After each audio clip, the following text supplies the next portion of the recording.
Welcome to Crafting at Home with the OC Public Libraries. Today I'll be showing you a simple Play-Doh recipe. Before we begin, you need these materials: cornstarch, hair conditioner, food coloring, popsicle sticks for mixing, and containers with lid. Let's begin by adding cornstarch into the containers. Next, we'll add equal amounts conditioner. Then add some food coloring,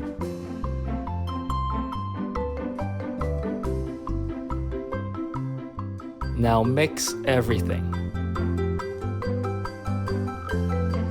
If the mixture runs dry, add more conditioner and continue mixing.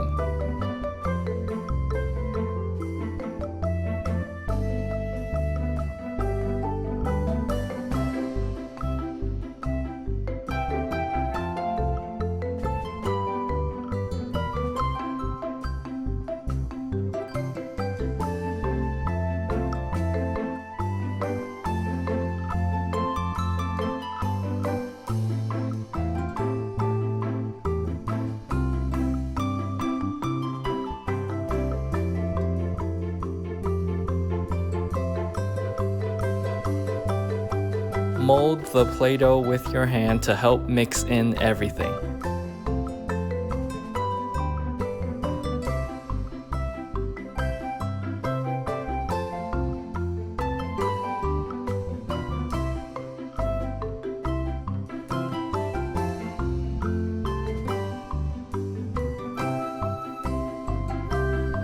Clean up your area when you're done playing.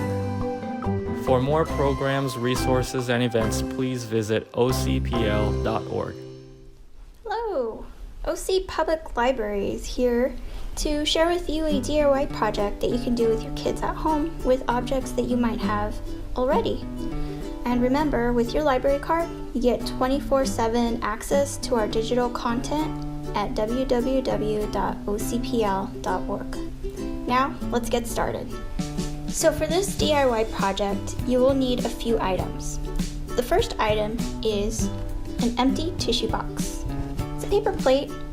Next, you will need a paintbrush and some paint.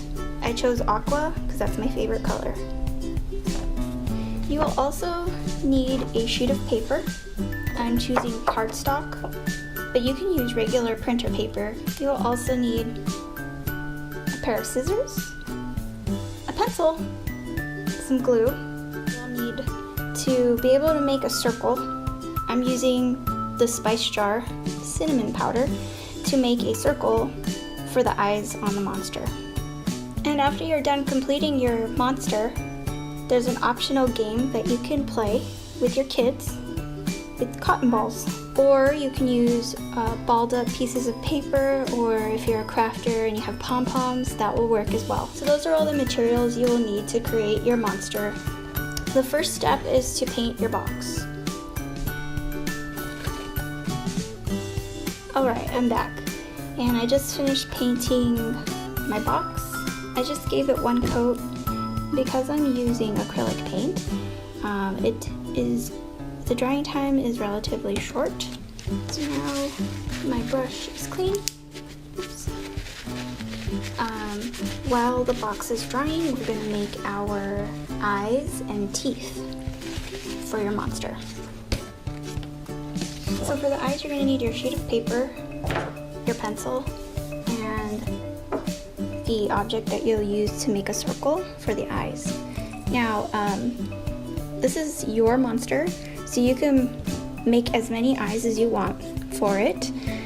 I'm gonna do 3, and they're all gonna be the same size. One other item I forgot to mention is a marker or a crayon to draw the pupils for your eyes. Okay, so once you have the desired number of eyes that you want for your monster, you're gonna cut them out with your scissors. Alright, so the next thing you're gonna have to make are the teeth. You can make this monster scary, you can make it goofy looking. I mean, there's different options for the teeth, but you can make triangle teeth.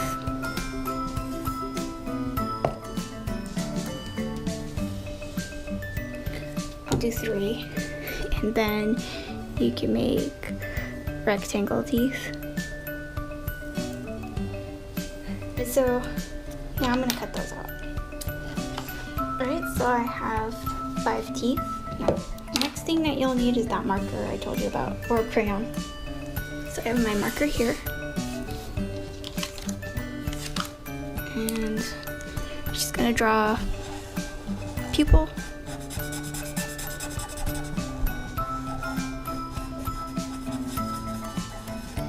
Again, nothing, it's not perfect or anything. So now that your box is relatively dry, we're gonna position our eyeballs in different places. You can have one down here and 2 up here. You can put them on the sides. Oh, that looks kind of cute actually. Okay, I'm gonna do it like that. Then you're gonna get your glue and you're gonna glue them down. And now you're gonna grab your teeth and you're gonna glue them from the inside.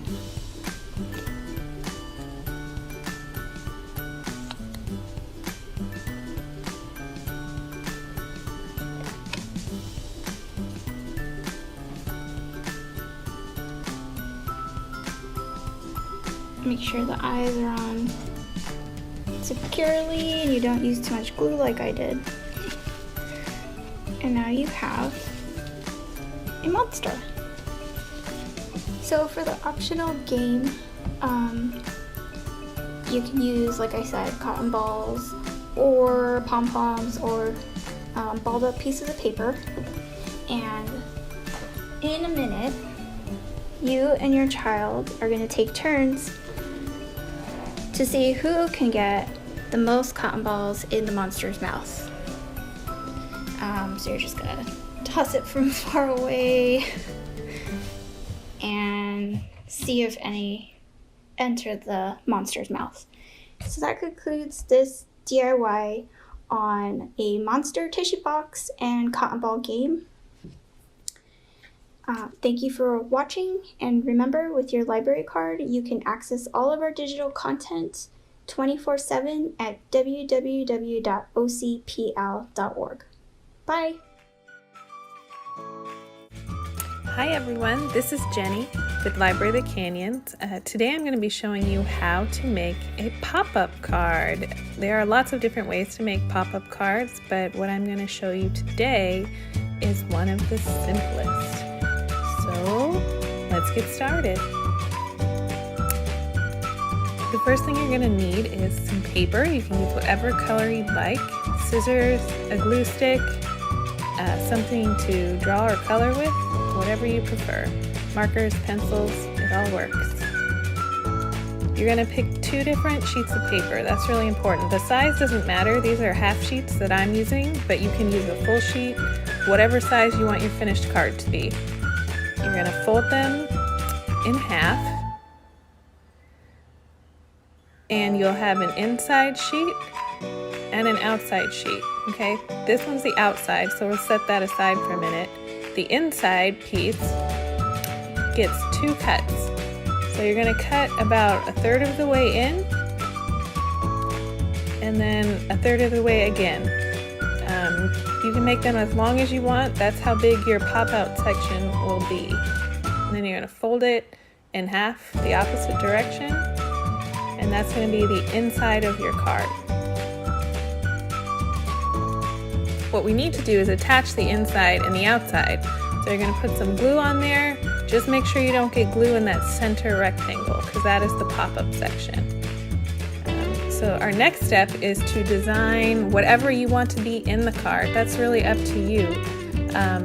For this Mother's Day card, I was thinking of drawing an otter, so that's what I'm going to be doing. In this section, I'm just making sure that the paper I'm using will fit inside the finished card. It doesn't have to. If you want it to stick out the side, that's fine too. But I kind of like it when it all fits nicely together and you can put it in an envelope. So once you have your paper the correct size, that's when you just let your imagination go to work. You can draw whatever you feel like drawing, but that's going to be what pops out when you open the card.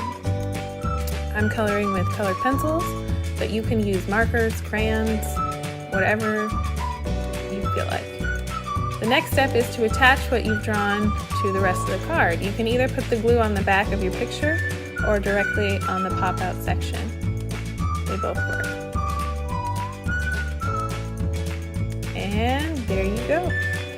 You have yourself a pop-up card. And you want to decorate the outside.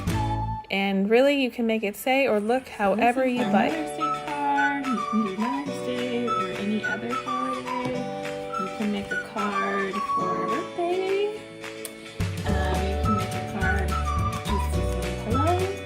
And the only limit is your imagination. So have fun.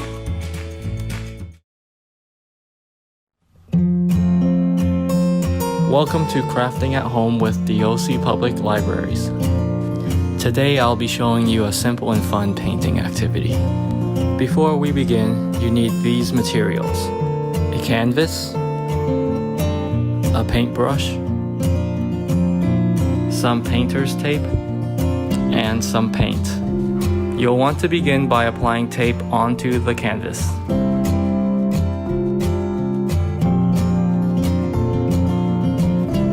And then add some paint.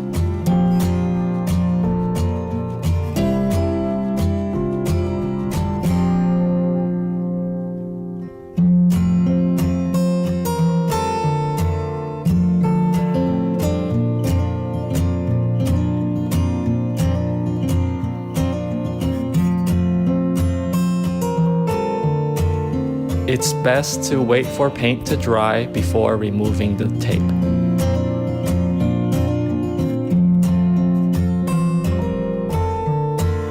For more programs, resources, and events, please visit ocpl.org. Hello everyone, welcome to another episode of Crafting at Home with Orange County Public Libraries. Today we will be leaf stamping. Here are some examples of what we will be working on today. Before we get started, let's go over the supplies we'll be needing for this project. We will need washable markers, leaves, a damp paper towel, plain paper, and also something to color on top of. Now that we have all of our supplies ready, let's go ahead and select a leaf. We want to look for leaves that are large and flat. These are going to work best. Once you have selected your perfect leaf, let's start coloring. So you'll notice on one side the leaf is very smooth and the other side has lines and it's kind of rough. That's the side we're going to want to color on. We can go ahead and move the paper that we'll be printing on out of the way and start coloring. Feel free to be as creative as you want. In my sample, I selected to use 3 colors, but you can use all the colors if you'd like. Just make sure to color in the entire leaf completely. This will help us get the best leaf printing possible. Once you have finished coloring, go ahead and put your leaf aside and get your plain paper we're going to be printing on. Next, we're going to wipe the damp paper towel across our paper a few times.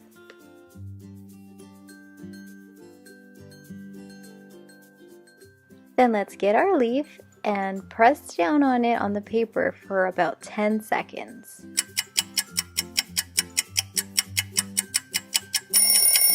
Next, we are going to gently remove our leaf, and here we have our beautiful leaf printing. Here are a few samples of what I used my leaf prints for.